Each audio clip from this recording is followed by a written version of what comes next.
Welcome everyone, Questini here with a discussion about the Beastmen in Total War Warhammer 3 Immortal Empires. And I struggled quite a bit about how should I call this particular video. Should I say that they are the height of mediocrity as a race? Well, that wouldn't be accurate. Should I say that they're strong and broken and completely break the game?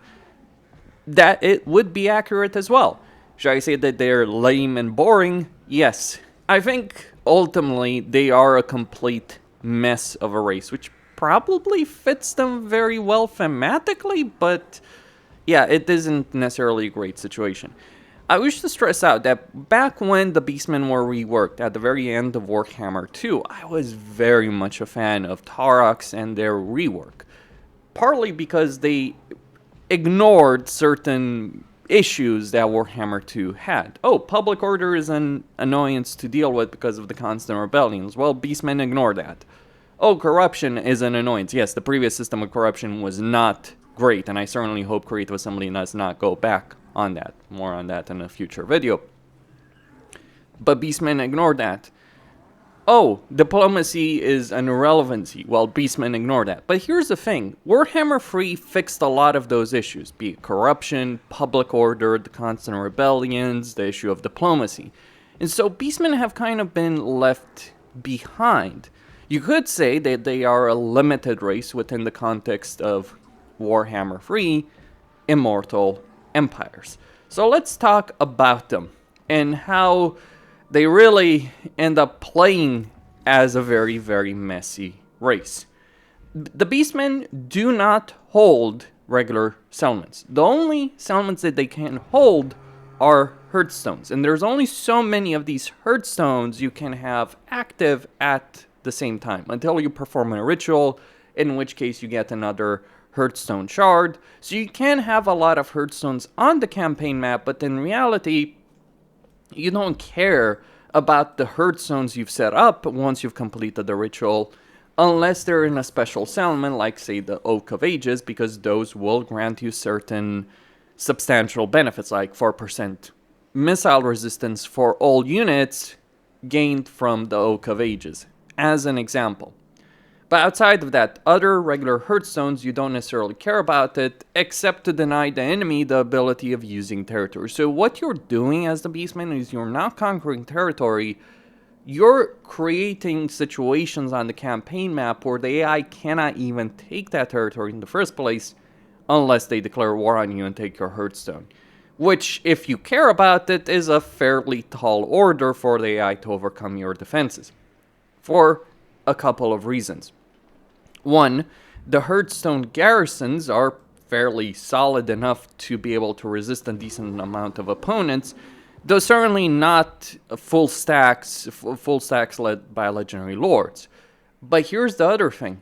All Beastmen factions have access to an encamp stance that also puts them in ambush stance. So, any enemy that tries to attack your territory, provided you care enough to defend it with a proper army, which you may not care to do so, is going to struggle overcoming your defenses. Because you can get quite a bit of ambush success chance depending on who you're playing and where you're playing them. But you may not care about protecting all the hearthstones because, oh, the AI wiped one of my hearthstones and once I've completed the ritual. Great! Now I can take the settlement back once the AI has rebuilt all those settlements and start doing another ritual. That is the situation that the Beastmen have to deal with when it comes to their campaign mechanics. On top of that, Beastmen have a limited recruitment and limited armies until they do these rituals of ruination. Now, this is a better situation than the Tomb Kings, who just flat out can't recruit more armies unless they get research or unless they spend a significant amount of canopic jars. So this is a much better situation because it does incentivize you as a player to go out there and do stuff, do those rituals to unlock the army capacity. But here's the thing. Warhammer 3 is already very focused on the idea of early game aggression and the early game mattering far more than others. This is especially true for the Beastmen. But the Beastmen early game still ends up being limited. Because in theory, you could access quite a few things, heroes, units, and so on. But in reality, the incentive for you as a player, if you're looking to play them properly, not even min-maxing is a different level, but if you're looking to play them properly, you will not want to increase the various unit capacity of things over here until much later on in the campaign, by which point you have won your campaign. The reason behind this is Dread is used for the vast majority of things over here in the rewards of Dread, with the exception of the items, but obviously those are nowhere near as important. Thing is, you gain Dread from battle, and you do have certain structures in each of your army, or one structure in each of your army that grants you some Dread per turn. But here's the problem with respect to this. Dread is used for every type of unit, every type of hero, every type of every legendary lord, and various substantial upgrades, including Hearthstone levels and new army levels, because each army is a horde, so you can recruit those armies at a higher level. And you realize very quickly, if you play Beastmen in Warhammer 3, that the best thing you can do in a Beastmen campaign is not increase hero or unit capacity, but focus on getting the legendary lords first, because when you're getting a legendary lord, they're gonna have a horde army, and if you're saying with Mogr and Malagor in particular, less so with Khazrak unless you really rush for it, but with Beastmen armies, you'll be able to get an established horde, which by the way bypasses the army capacity limit, provided like say for instance you increase your army capacity by 1, you get that second army before you get the legendary lord. The legendary lord is alive, you may get that extra army, or multiple armies if you're extremely lucky, though chances are that of you getting multiple armies from confederating a legendary lord are very low. Maybe Mogr, maybe, and that's a big maybe, but still, point is, you are incentivized to do this. And it makes sense, like getting these legendary lords guaranteed for 1200 Dread each is a significant benefit in your campaign. Some of these guys do have special skill lines that can benefit you on a campaign level overall. But even if they don't, chances are the AI would have gotten some pretty decent units in these armies that bypass those unit caps. And even if they don't, yeah, legendary lords are better than generic lords. That just makes sense. But I'll give you an example over here. I confederated Mogr in this campaign, and I got some Chaos Spawn over it without even having to bother to recruit those Chaos Spawn regularly in a campaign. The second thing you want to do is to either increase the Lord and Hero recruit rank in a campaign, or to increase your hero capacity.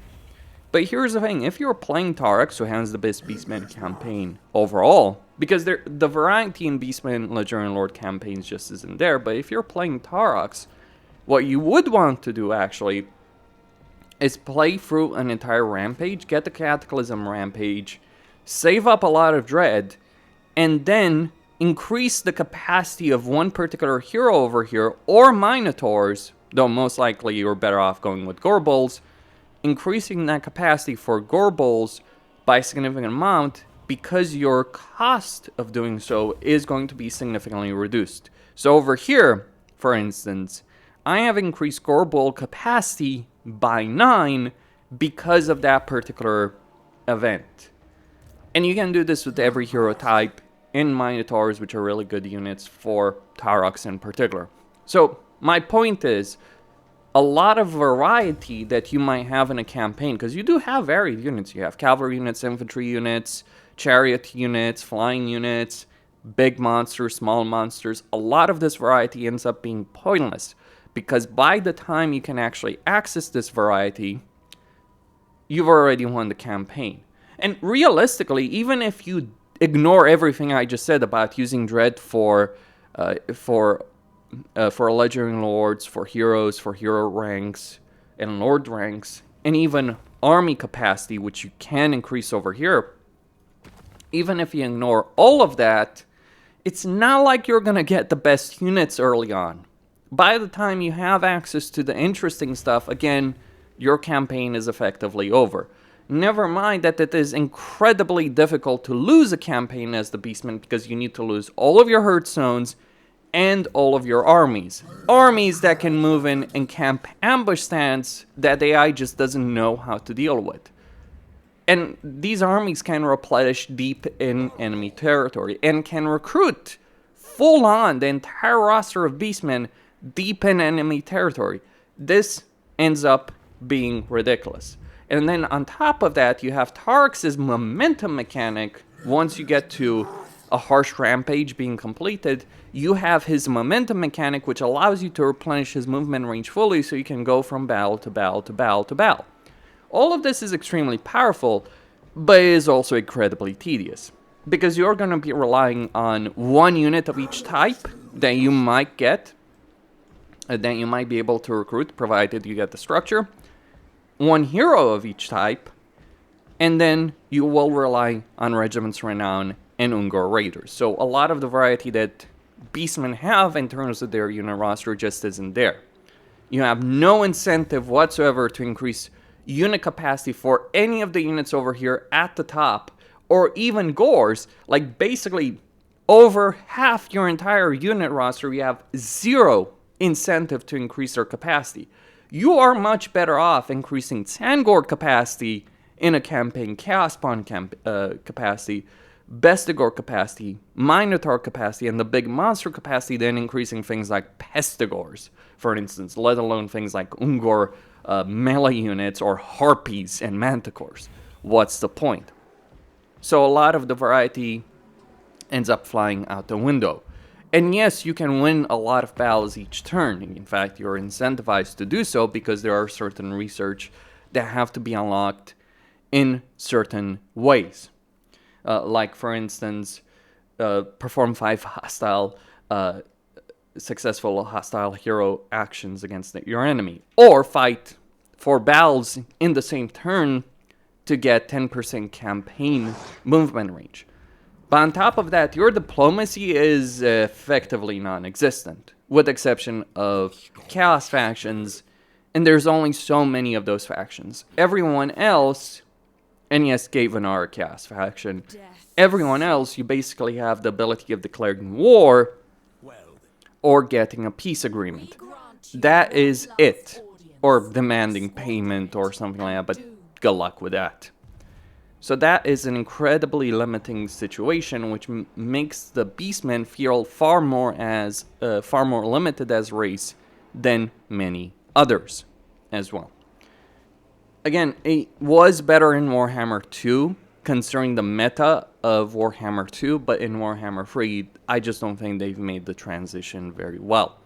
They ignore climate, they ignore public order, they ignore corruption, they ignore diplomacy. When you ignore so many core gameplay systems that have overall all been improved, except climate, but overall have been improved compared to Warhammer 2 and have been made workable, that is not a great situation for a race. Again, I understand that makes sense, but when you're also limiting recruitment, how many armies you have, unless you do X, but you don't want to do X, you don't want to spend Dread.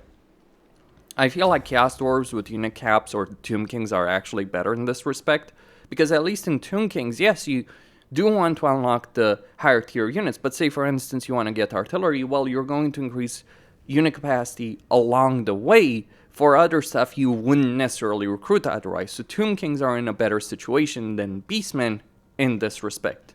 There is, again, literally no reason to recruit any of these units except 1 or 2 in a campaign if you get them naturally. And that is it. Costin signing out. Stay tuned for more.